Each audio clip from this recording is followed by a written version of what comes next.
mais attendez d'en voir un peu plus. Sur le centre de la place principale du Machu Picchu se trouvait avant un très grand menhir de près de 7 mètres de haut.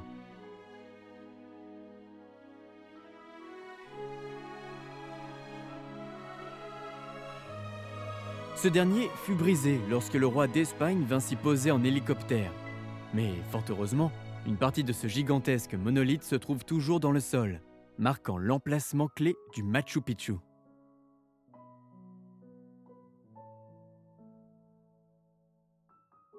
La présence d'un monolithe brut fait immédiatement penser à un très grand menhir, ce qui n'est pas utopique, car nulle autre civilisation que les peuples mégalithiques n'ont laissé les traces de leur tradition et leur science sur tous les continents.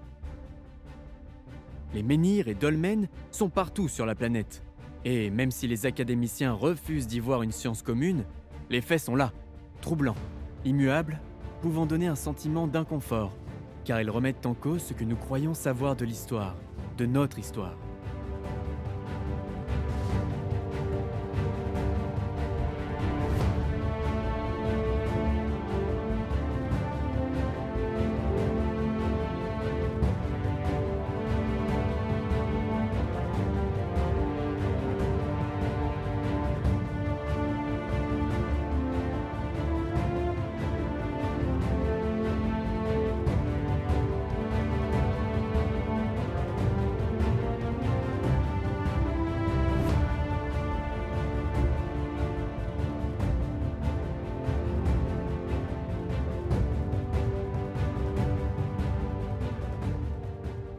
On trouve sur la plus ancienne cité du Pérou, à Caral, datée de presque 5000 ans, des monolithes mégalithiques dressés.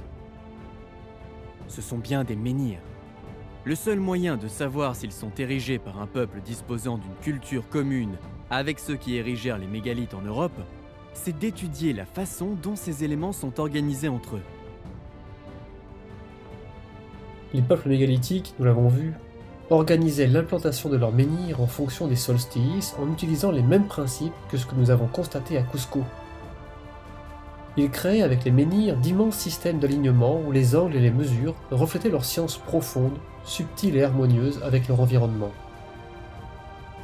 Je l'ai compris en étudiant avec assiduité et pendant plusieurs années les mégalithes et les auteurs qui ont commencé à en percer leurs secrets.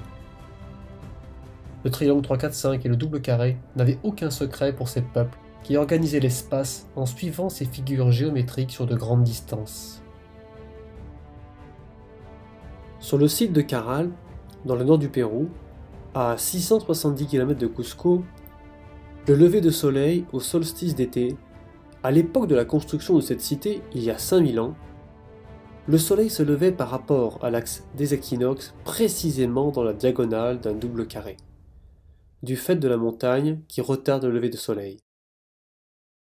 Or, toute la cité est orientée dans cette direction.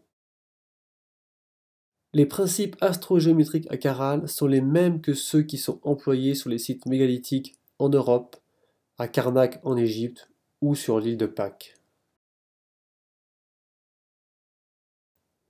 Revenons au monolithe du Machu Picchu. Voici ce que nous pouvons observer.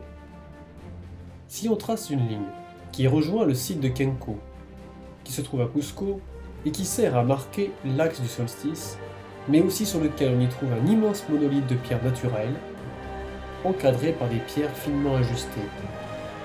Sur plus de 70 km à travers les montagnes, ces deux monolithes sont reliés par un angle moyen de 31,72 degrés.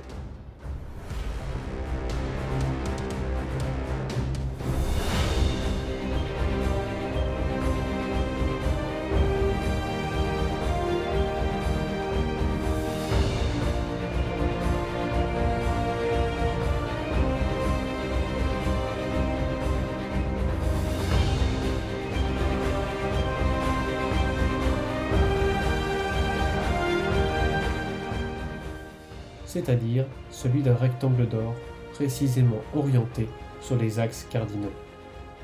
Voici comment ces monolithes relient le Machu Picchu au site sacré de la région de Cusco.